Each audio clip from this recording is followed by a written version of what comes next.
पुण्यातून मोठी बातमी। पुण्यात बस आणि कारचा अपघात झालाय। अपघातात कारमधील 2 जणांचा मृत्यू झालाय। पुण्याच्या वडगाव ब्रिज जवळ अपघात झालाय। या अपघातात 2 जणांचा मृत्यू झालाय। ब्रिज जवळ थांबलेल्या बसला मागून येणाऱ्या स्विफ्ट कारने जोरदार धडक दिल्यामुळे भीषण अपघात झालाय। बस आणि कारच्या या अपघातात 2 जणांचा मृत्यू झालाय। कारमधील दोघांचा मृत्यू झालाय। आपले प्रतिनिधी चंद्रशेखर भांगे आपल्यासोबत जोडले। चंद्रशेखर, काय अधिकची माहिती?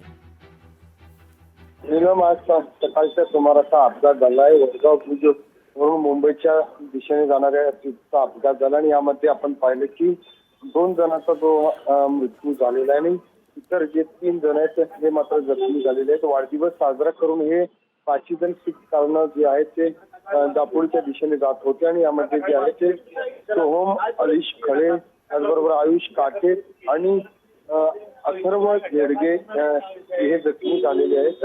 अत्यंत भीषण असा हा सगळा अपघात जो आहे तो पुण्यातील नवले ब्रिज या ठिकाणी झालेला आहे आणि या सगळ्या ज्या जखमी आहेत त्या जखमींना बाणेरच्या ज्युपिटर हॉस्पिटलमध्ये दाखल केलेलं आहे आणि यामध्ये त्या दोघांचा मृत्यू झालेला आहे।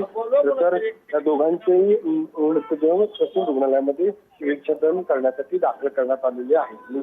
जी, धन्यवाद चंद्रशेखर, आपण दिलेल्या या माहितीसाठी।